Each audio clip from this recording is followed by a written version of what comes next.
Hello there, ladies and gentlemen. Here I am again, Dr. Phil, and I am still going on about Russian planes. Don't worry, we're going to move away from Russian planes in a little while. But whilst we're here, there have been a few more insights that can actually be achieved by looking at this a little bit further. And one of the things that we've got now is the opportunity to look at the incident in question and then translate it back to what data that we have. Now, you'll kind of understand more about what I'm talking about a little bit later, but for the time being, let's just stick to the title, shall we? Who Shot the Other Plane Part 2? Turning a Suspicion into Evidence, or The Black Art of Taking Something Awesome and Making it Awesomer. Now, the cool thing about this is not many people really truly understand A, what data analysis is, and B, how powerful it actually is. There's a buzzword at the moment, big data. There's another buzzword, AI. Both of these things are kind of in our consciousness, and we kind of say we let the AI do the big data. But what does it really mean? And what does it really mean for you? And is it possible for a simple mortal human brain to actually comprehend the data in the same way that an AI can? You'll be surprised to know the answer is yes, and I'll show you in these next couple of videos. But we better do a quick recap of what we've done so far, just if anything, just for my own credibility. So from the last time, we analysed an IL-76 that was observed to have fallen in Belgorod. At the time, Russia and Ukraine had competing stories. It's a bit old news now, but we should still think about these kinds of things. We were able to determine, roughly speaking, because they were very broad estimates, that the plane itself was carrying 10 tons of munitions of some description. And we found it was possible that the plane shot itself down. So that's really cool. So is that all that we can actually get from this data set, or is there extra stuff that we can tease out of it that people may or may not have even thought about? Now, I'm not going to presume to tell, especially people who've been in this war for 2 or 3 years now, and I'm just a civilian. I'm not going to presume to tell people how to do their jobs, but I'm hoping that I can add some insight that people might not have considered. So let's see how we go. So we know the plane crashed, great. We know why it crashed, probably, great. What we need to start doing is some more big boy stuff. We have to start incorporating other data. Now, I know that a lot of people gather their own data, and there's nothing wrong with that. But the thing is that there's a lot of wheel reinvention going on at the moment. People are collecting a lot of data sets out there. People are collecting data on other people. The same kind of data is being collected. There's a mess of data out there. And it's turned into this term that we kind of loosely refer to as big data. I absolutely hate that term. No one really knows what the term means. They get a general idea. There's a lot of data out there. What does it really mean? Well, in the technical term, big data is all possible data that can be collected on a given topic. So I'm not entirely certain that everyone has got their head around the concept, and if they do, has actually collected big data. They might have collected a lot of data. They might have collected a massive data set, but they won't necessarily have collected all of the data. And that's going into number theory as well. There's an awful lot of really, really weird number things that happen when we're talking about collecting all the data. I'm not going to bore you with that. But suffice to say, there's a lot of data sets out there. And I've got an example here. So we've collected our data on the plane that has crashed. That is data. We've got a date in which the plane has crashed. We've also got another plane crash. We've got a date in which another plane has crashed.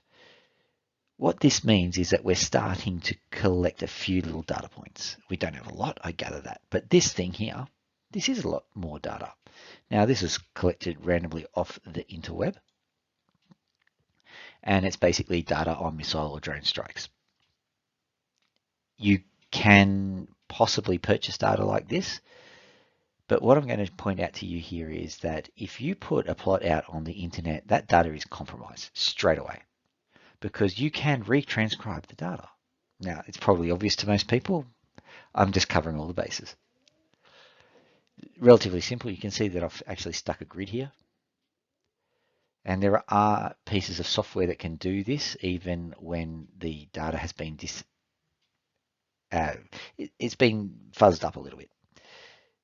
But you can still get the data. You can either eyeball it or you can use some fancy schmancy software. I've just decided to demonstrate it just with the old Mark 1 eyeball. So you put the grid up there, get some numbers associated with the grid, and you can start just simply transcribing the numbers. Very simple idea. Now, once you've got that, you now have number of drone/missile strikes here that you've now managed to transcribe. You also have dates down at the bottom here. Now those dates more than likely are compatible with the dates that we've already collected with the plane crashes. So as you can see, what's happening is piece by piece, step by step, we're starting to build a data picture, starting with some very, very simple stuff into what's actually happening in the Ukraine conflict. And we're going to start small. It's just an example of how to do things. Piece by piece, this data has been transcribed. And we're going to ask a very simple question. What happened after the plane crash at Belgorod? Might be obvious to some people, but we are going simple. Here is an example of me just simply transcribing this data into Excel. Now, I'm usually an aficionado of the R platform. A lot more people use Python nowadays, and I would encourage people to use Python. It's a very good platform. I'm just used to using R. I can do a lot of things with it. And so, you know, old dog, new tricks, that kind of thing. But be that as it may, R is very good at doing certain things. So happy to stick with it. What we have here is just data that's transcribed in Excel, however. But you can see here, you've got date and you've got number. Date, number, date, number. So once you've transcribed that into Excel, you can start, you know, basic stuff, interrogating dates. And I've just managed to do one here, which is just on the background here in a new kind of a plot, which is, you know, just an Excel plot. You can see a little red line. Now that's indicative of the days preceding that Ilyushin 76 crash. What's happened?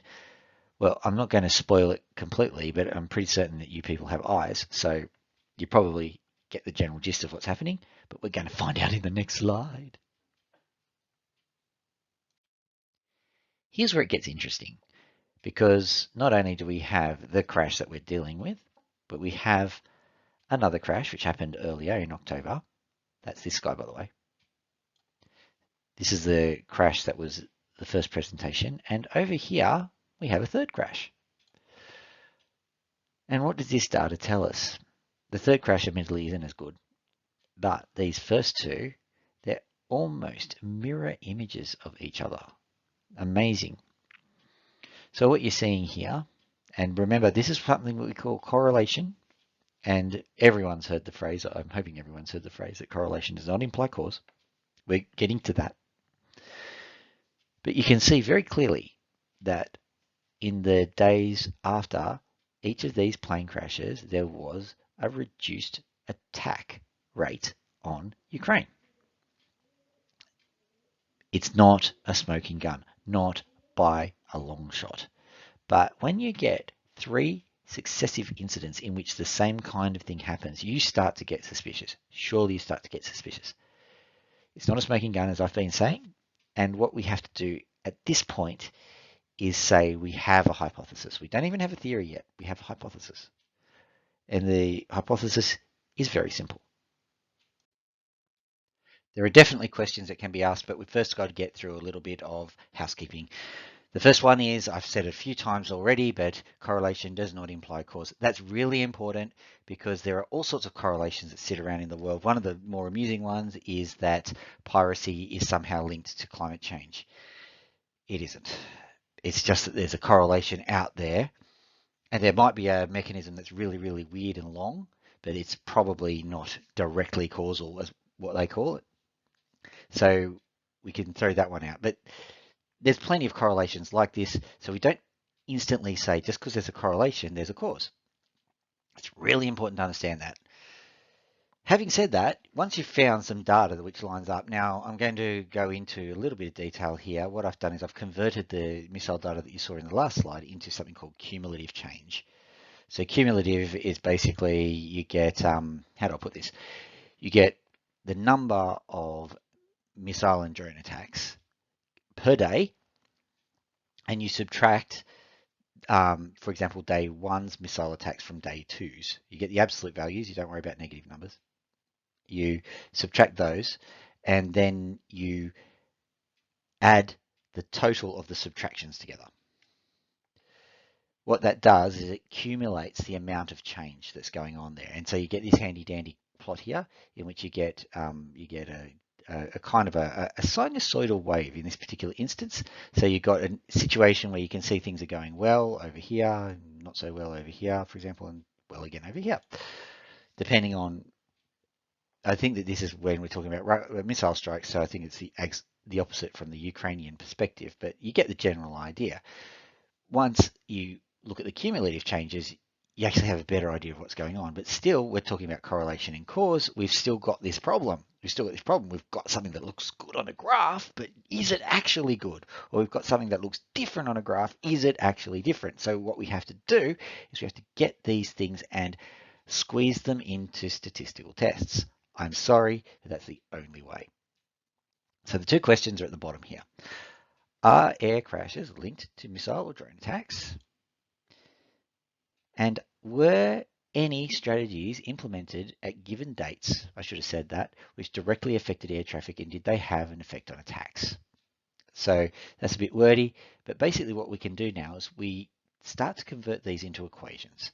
So that's why there's this bracketed thing, AC equals MD. Now when you think about it, AC is just basically air crashes, and MD is missile and drone attacks. So basically what we're asking is, are the air crashes equal to the missile and drone attacks? And the second one is slightly the same but slightly different. Were any strategies implemented? So what we're now talking about is we're looking at specific dates that's going on here, and we want to say that these particular dates had X effect on the drone attacks. So in this particular instance, you can see that, for example, there's a period over here, but more specifically, there's this particular date here. That date is interesting. So there are two things that we can do. Some people have probably heard of the student's t-test. Please don't panic. It's not going to be that bad. A t-test, put very simply, is comparing one population of numbers to another. Is one population different to another population? And let's just very quickly say, is this set of numbers different to this set of numbers? The way these numbers are calculated is you just have a look at the points here, for example, these guys here. Each of these are individual values. So you basically get all of these individual values, and then you compare it. For example, if you're talking about this area, we're comparing it to this set of individual values. Blah, blah, blah, blah. So once we've done that, we can actually get ourselves a t-test, and you can do it in Excel. You don't even need to know what the t-test is. I strongly recommend you know what the t-test is, but you can just literally push the button. There's a lot of debate on whether you should push the button or should know what you're doing. I'm not going into that. But it'll spit out a number, and if that number is low enough, it's called a p-value. If that number is low enough, then you say, yay, these two populations of numbers are different, and then you say how different they are. That's your t-test, and what that means is instead of eyeballing your graph and saying, I have a vague idea that these two sets of numbers are different, you now say, I know to X degree of certainty that these two sets of numbers are different. So instead of saying, I think there was a change, it's highly probable there was a change. A very subtle but very important difference in language there. Now, the same thing can be done in the second question, except it's just a little bit different. And it's a bit dodgy from some perspectives, but I'll just move on and pretend everything's okay. When we're talking about specific dates, we can do a single variate t-test. We just identify the numbers from a particular date as what we call mu. And we then compare this particular date to all of the data. That's a relatively simple thing to do. It's best if you either compare groups of numbers, like, 3, that's called smoothing. Well, it's like smoothing. Or alternately, what you can do is you can get each one, compare it to the numbers, another one, compare it to all the numbers, another one, compare it to all the numbers, and so on and so forth until you get an idea of whether things are going well or going badly.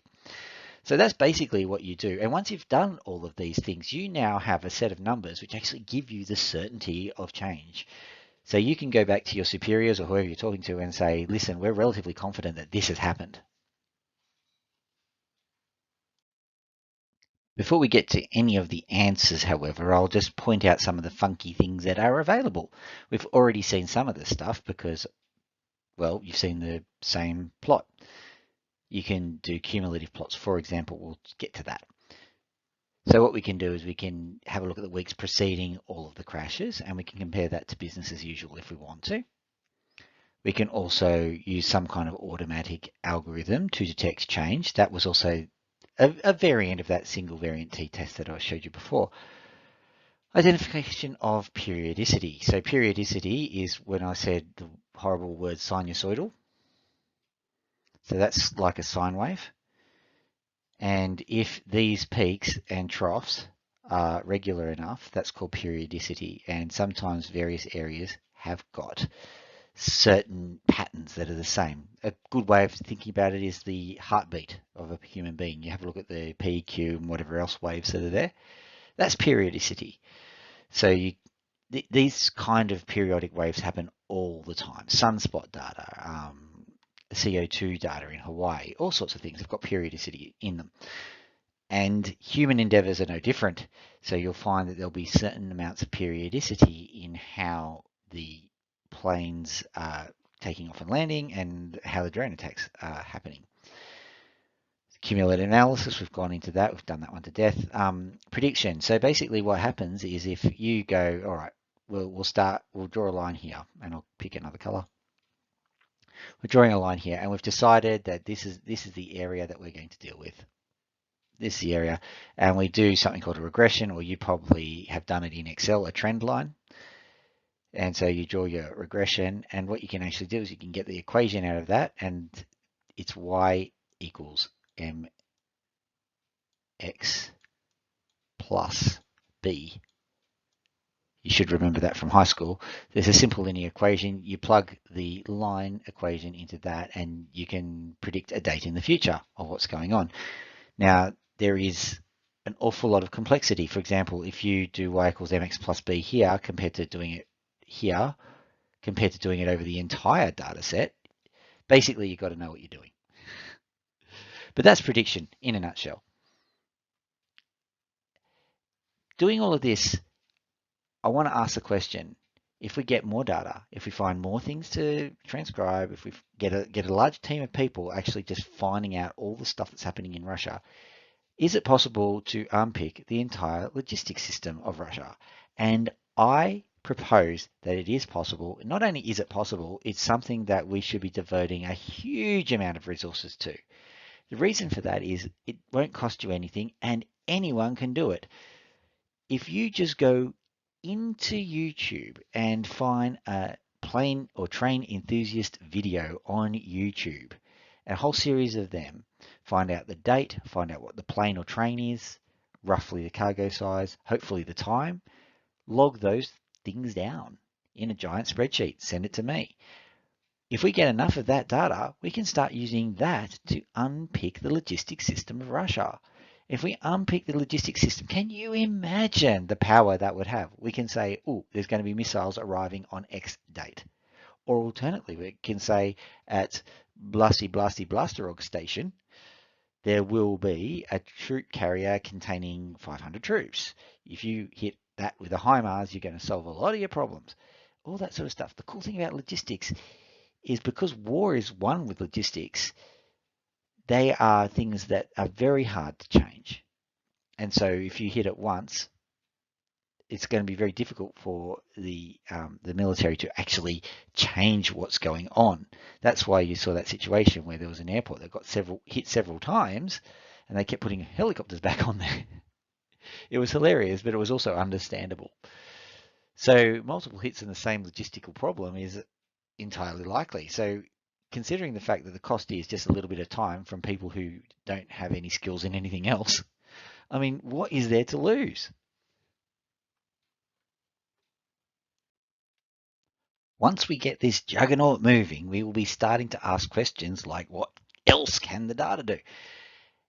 So you will have a fairly productionized system where people are just getting the planes, trains, automobiles data and all sorts of stuff. But what's going to happen is that people are going to be able to analyze this, and we'll be asking the simple questions: does X date affect Y event, or whatever else we're doing at that point in time? We're just comparing data sets, but people will be able to recognize trends and patterns that are happening when we're saying this thing is different, that thing is different, the next thing is different. Other analysts will be able to figure that one out. And once they start saying things like that, then it goes back to me or us, and we go, right, so they're saying this is the causal thing that they suggest. So they've basically made a hypothesis. So we go, okay, how do we test this hypothesis? Well, is there a data set of X, Y, or Z there? And so we start asking, how do we acquire a data set like this? And then we do the same process. We get people to sit down, transcribe data from YouTube, and we'll get a dynamic system happening where people are always finding things on the tube and transcribing it down, or finding things on Instagram, wherever they're finding it.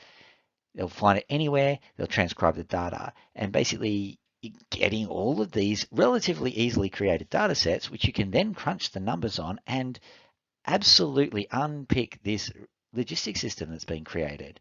And that means that the Ukrainians will have a massive advantage in that they will be able to target their limited resources for maximum effect.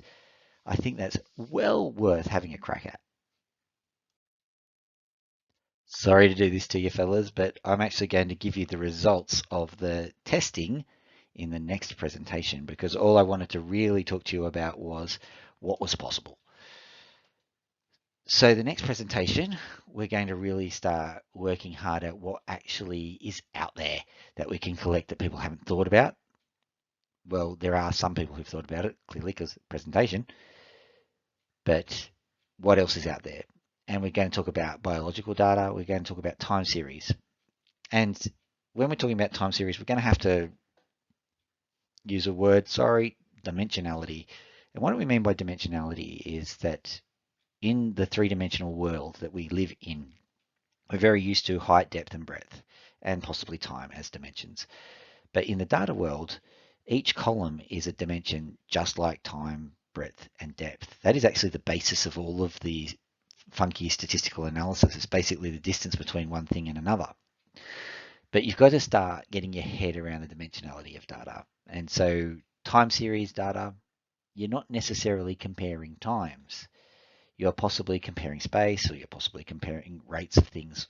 All sorts of things are going to be in what you would traditionally consider to be the time. But that's okay. We're going to move into that later. What I would love to say is that with the biological data, with the logistical data, with possibly prisoner data, all this kind of stuff, whatever we are able to get our hands on, and with possibly some funky pieces of equipment, which aren't that expensive in the scheme of things, we can really supercharge the way that Ukraine is viewing all of their war and their battle plans. And we can really productionize it so that the generals are not sitting there at a computer screen saying, attack this thing here, attack that thing there, because that's a bit too low beneath their dignity. We've got to actually give them the big data picture so that they can say, all right, well, we're going to be primarily targeting drones, we're going to be primarily targeting tanks, or we're going to work out a method to find this or that. So we really give them a massive high level, I presume, strategic view of how everything's going, and then the data will handle the tactical. So that's the goal that we're heading for. It's highfalutin, but I think it's absolutely achievable. We can nail this. Finally, here is an artist's rendition, i.e. me, an artist's rendition of what might the battle scenarios be looking like in the future. This is just an idea of mine. You don't have to follow it if you don't want to, but the barrage balloon is back. We can imagine that each of these guys is a balloon. And these lines that are going to wherever are actually cables, hopefully fishing lines. It's just a thought I had. Basically, if you do that kind of arrangement, you'll have this giant intermeshing web of cables. Try getting a drone through that. Anywho, that's just an idea. What's more important is thank you for listening. And I am genuinely hopeful that what I've discussed is going to get people thinking, get tongues wagging, really get the idea of how to help Ukraine solidified, not just in random thoughts or thought bubbles or ideas, but actually getting some actions which are doable and get a production system going that actually brings results in the battlefield. I suppose that's all I need to talk to you about, and we'll have a whole heap of other things to discuss next time we do this presentation. So, Dr. Phil out.